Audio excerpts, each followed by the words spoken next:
Wow, what energy, what suspense. I need to see the next episode real fast, so I hope I can. So anyway, now it's time for the Q&A session. And it's a real honor and a great pleasure to present the executive producers of the show who are coming up on stage now. Gregory Poirier, Gina Matthews, and Grant Charbeau. And from the cast of Missing, Ashley Judd, Adriano Giannini, hello, and Cliff Curtis. And our moderator, ABC Studios Senior Vice President and Head of Creative Development, Patrick Moran. Hello, everybody. Welcome. That was so great. Such a pleasure to meet you all.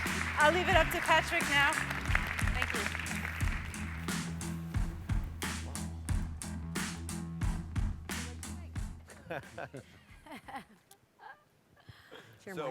Thank you guys for being here. When did you wrap? We wrapped last night at 7:30. Oh my God. Yeah. We had 2 units shooting at the same time, so we didn't even get to be together. For a wrap. But we just wrapped 25 hours ago. Wow. Well, Something congratulations. like that. Thank you. Thank It's a you. huge achievement. So my first question is for Ashley. I know you get offered TV roles all the time. What about this particular role attracted you to the project? I like to fight. Well, I'd really rather someone else went first, but I suppose it would be good manners to respond. Good evening, everyone. Thank you so much for being here, and I'm very delighted to have made the journey from sitting in a hotel room in California with Greg and Gina and eventually meeting Grant and then these very gifted gentlemen and making the show that you just had the opportunity to see. And I am very fortunate.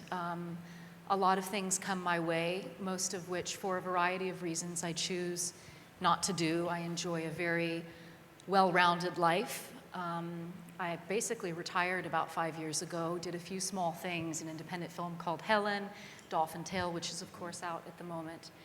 But it seemed like the creative itch wanted a good scratch.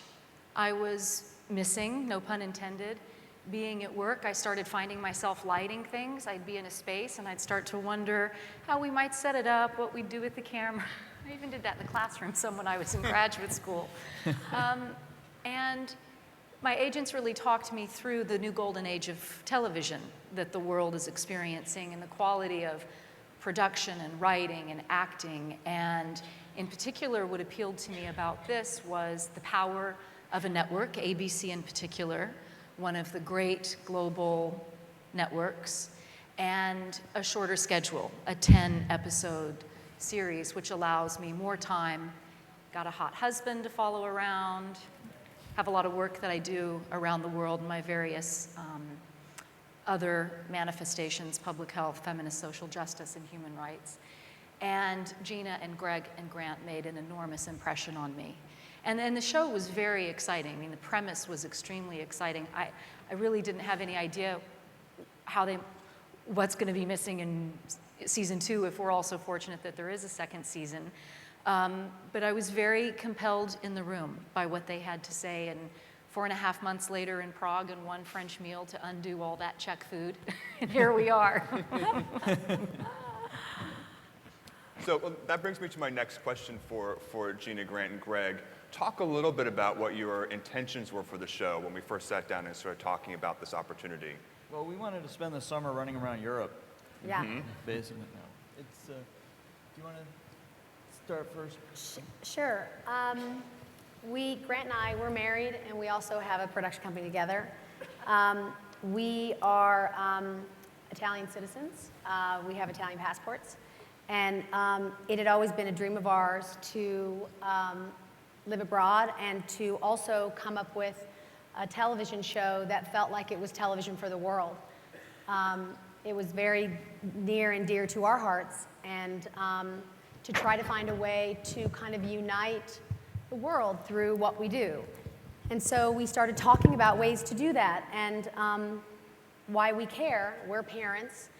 And the thought of having something happen to our own children was something that we couldn't bear. So it started with that germ of an idea, and then Greg and I have known each other for a very long time. Too long, it'll age us if I say how long, so I will not say how long. And then we sat down with Greg and talked to him about it, and then he created this brilliant show. Go ahead, you take over from there. I don't know what's left to say.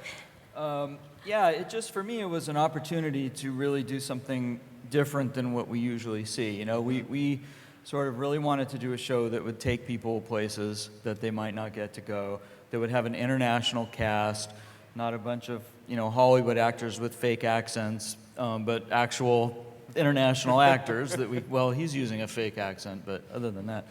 But we wanted, you know, we have in this show, we have, I'd guess 20 or 30 nationalities of actor in this show. We've got everything from Russians and Czechs to Turks and Croatians and Italians, and we have a Maori in our cast. I mean, it's a very, very diverse cast, and we really wanted to do something. And the other thing about it was we did not want to do a green screen show.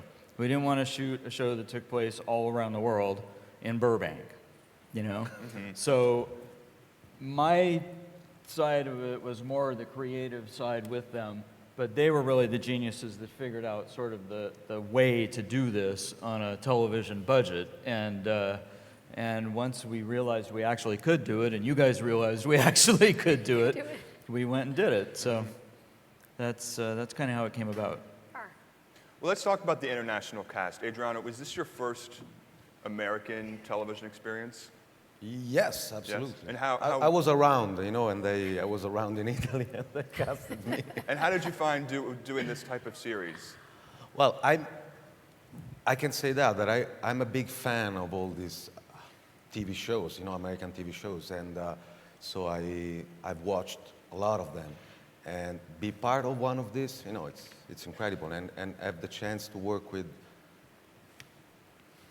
and Keith Carradine, you know, also. It's a lot of actors, good actors from movies, and have been an honor for me, really. And not only was the cast international, but the crew also was international. Grant, can you talk a little bit about the challenges of marrying up various crews from around the world? Yeah, we had primarily a Czech crew with some Americans as well. But on occasions when we traveled, we would mix in local crew. We went to Croatia for a couple weeks. We had a very challenging experience in Istanbul for a lot of reasons. You know, so you have Americans and Czechs and Turks, and we're all trying to communicate and direct extras. It was extremely challenging, but you know, it just took a while to get it going. And then once everyone gets the hang of it, you know, you start to pick up little words. Yeah, I can say quiet and rolling in about 10 languages. Yeah, background action. Background action. So. Also, talk a little bit about the notion of a travelogue. That's something we talked about early on in the process that you wanted to achieve. These sort of like, you know, if you can't make it to Europe for the summer, this could be something that you could appreciate at home. Yeah, I mean, you know, we, every episode takes place in a different city. So we really wanted people, when they were home watching television, to sort of go on this journey with us. And, you know, there's a lot of options in television now. There's a lot of flipping of the channels. There's a lot of, and we really wanted, when you got to that Talk about ABC, I know, right? I guess I should do. When you get to ABC, it's going to be, wow, like, where is that? That's Dubrovnik. We were there. That's, you know, in Ravello, and it's Paris, and it's Rome. And we really wanted people, you know, to escape, allow them to escape through this journey with us and through the television, because I think, you know, we're in a hard time right now. And there's something about, for 1 hour, being able to be taken on a journey that in the end, you feel like you've experienced something. But, you know, We also wanted European audiences to see locations on, you know, an American TV show that they see all the time, but not on television. So it goes both ways. it's not, I want to say, though, that really, at least for me, this show, and I think for all of us, is a lot more than a travel log. I mean, we really took pains to make a drama, a family drama. And you know, as the show unfolds and we start to show flashbacks of when her husband was alive before he got blown up and all that kind of stuff. Played by the great Sean Bean. Played by Sean Sean Bean. Bean, who's amazing. And we do all of that stuff. It really becomes an emotional thing. And the thing about the missing son, for me, is an emotion that anyone can connect to, whether they have children or not. You know, so it really is a character-driven show when you get down to it. It's not a location-driven show, you know, and then the locations just make it all the more Exciting. exciting. Right. Yeah. Well, speaking of the locations, was there any places that you guys filmed in that were new to you guys for the cast? Not for me. Not for you? Old hat Yeah, for you? this one I'm like in awe. I look around somewhere and I go, this is amazing. And the Roman in the group, he's like, Yeah. I dare to offer him pasta, and he goes, But for you, Cliff? I hadn't been to any of them. None of them. No, I'd always wanted to go to Prague. Yeah. For about 20 years. Well, the first draw was Ashley was on the project. That's the first thing my agent said was Ashley Judd's doing the show. I was like, okay, that's interesting. and then we've also got like Sean Bean and Adriano Giannini, and thought, okay, it's a nice company. And then we're shooting in Prague. I spoke to my wife, and I'd wanted to go there for like 20 years, so we got to go to Prague. And we went to Croatia. Dubrovnik was stunning. And then Istanbul was a complete surprise. And what's great about these locations is that also connecting with the crew, we've got the same crew that did movies like Mission Impossible, The Bourne Identity, and the Bond franchise. And we're using the same locations and the same camera people, the same crew. Yep. And so it had all of this weight and this creative engine behind the show that it seemed like something special, something really special on television that had a sort of all of this creative energy behind it. So yeah. Well, I'm curious about the action. This looks like a pretty rigorous role. Was there any special training that you had to go through before we started filming? my husband has seen a little piece of it, and he said, Doll, you have it on film. You actually exercised. I was able, fortunately, to show up very fit, and I mean that in all ways. I felt spiritually fit, mentally, emotionally, and physically fit as well, mostly because of practicing yoga. And then, of course, once we start filming, the only exercise I could get was during the fighting itself. So I was glad at the end my costume still fit, but muscle isn't exactly there. But I do enjoy that part of it. And actually, you might have heard the three of us celebrating the fight in the apartment is actually with the gentleman who was our stunt choreographer, Ruda Verba, who is an outstanding fighter. He was a real pleasure to work with. And I mean that genuinely. I think that it's important at certain times and certain places for women to learn to speak the language of violence. And that's a very interesting conversation to have at depth in another time.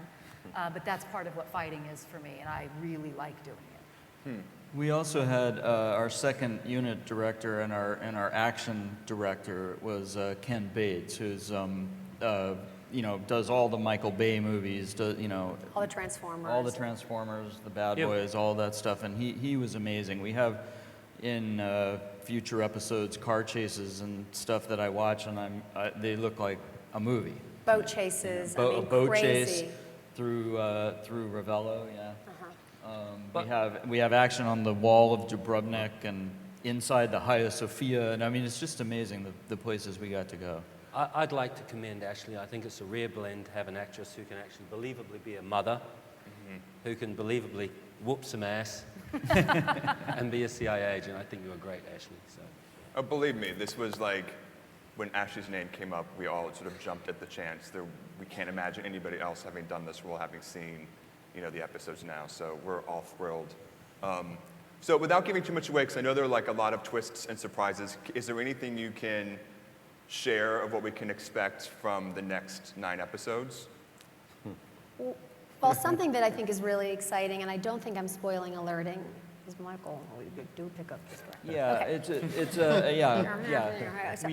You want me to? Yeah, you do. You're wearing a but microphone, one of by the the way. one of the cool things that we do is starting in episode 3, we branch off and we start to follow Michael, where he is and what's happening to him. So it becomes sort of a dual story as she's looking for him and what he's going through. And that young actor, Nick Eversman, is fantastic.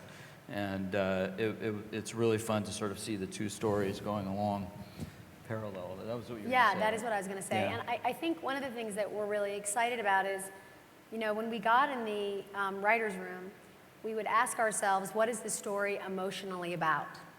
You know, we know it's going to look great, and we're going to have great action, and it's going to, but what do we want to see these characters do, and what is it emotionally about? So what's great narratively is every episode feels like it has its own journey, its own story, its own kind of open and closed feel.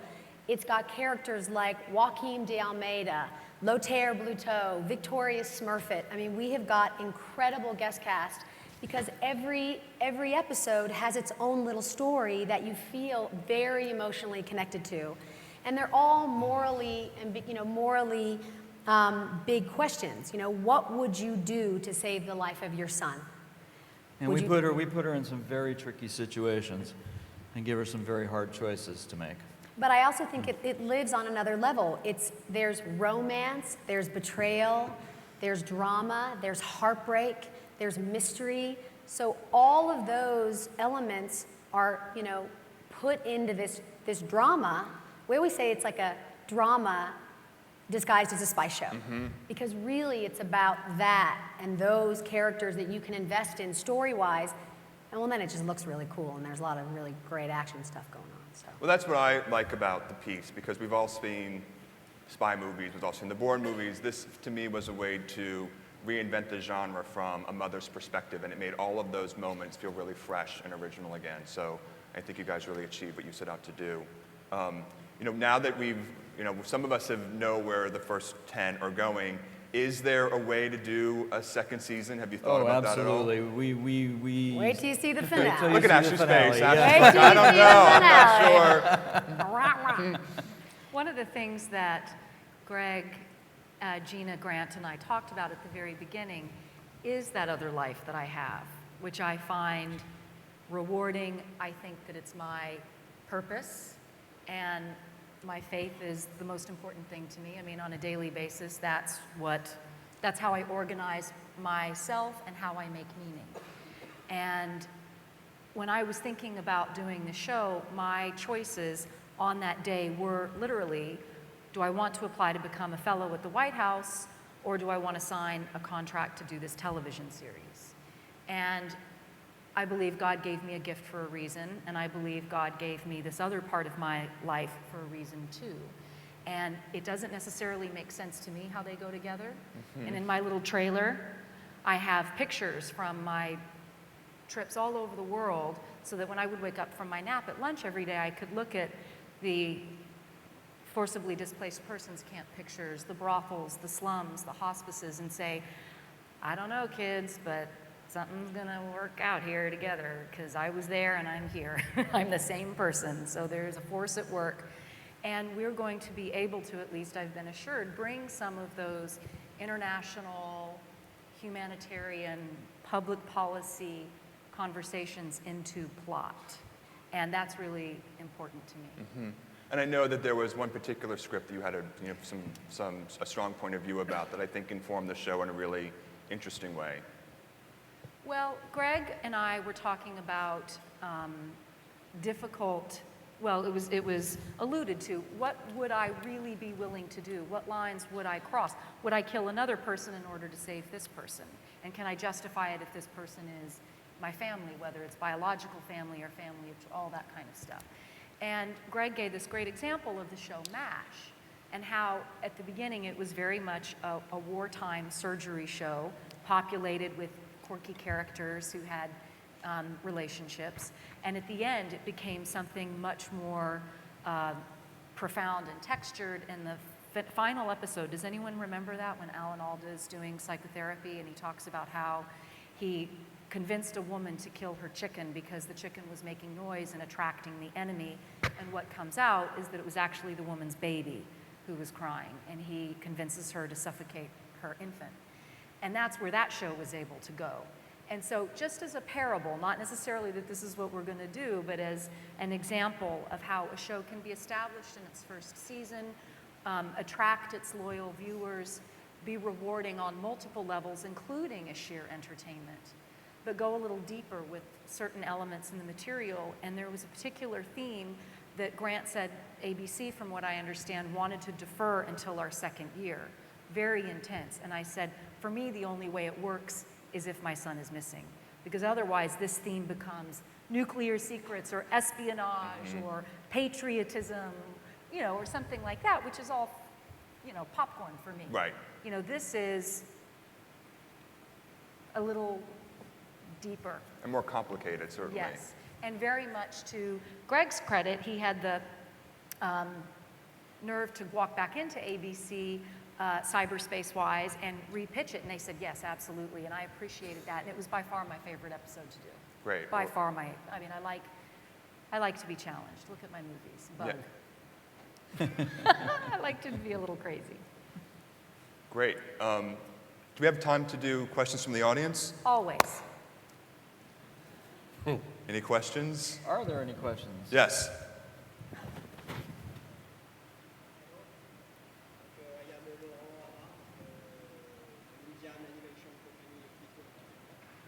I don't have a good English. I would like to know if Ashley have quantity for the filming scenes. Do you have Yes, for safety reasons, I do have a stunt double. Two very talented women worked with me, Melissa Stubbs and Zuzana, whose last name I can't pronounce, but they were very helpful. I mean, there are certain things for insurance reasons I can't do. There are also things that because I need to like get some sleep I can't do. But a lot, I mean, you see, a lot of it is me. A lot of it is me. She did a lot of that stuff. Yeah. A lot of that stuff.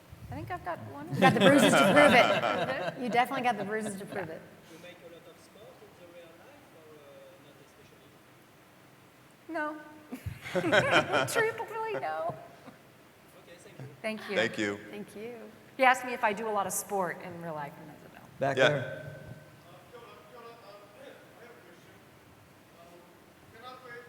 Kia ora, cuz. Kei te mihi atu.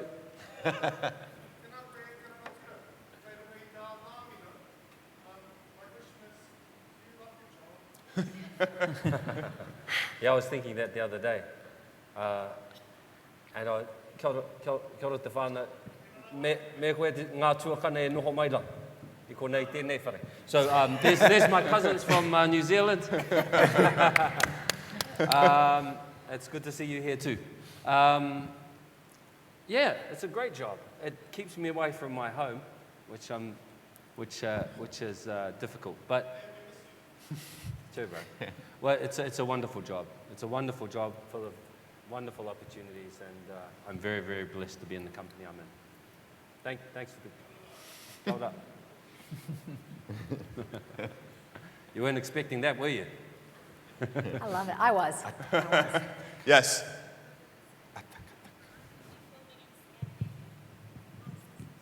Will we be Scandinavia. filming in Scandinavia? Scandinavia. That's interesting. Possible? I'd like to. Absolutely. Yeah, I'd like to too. I've never been.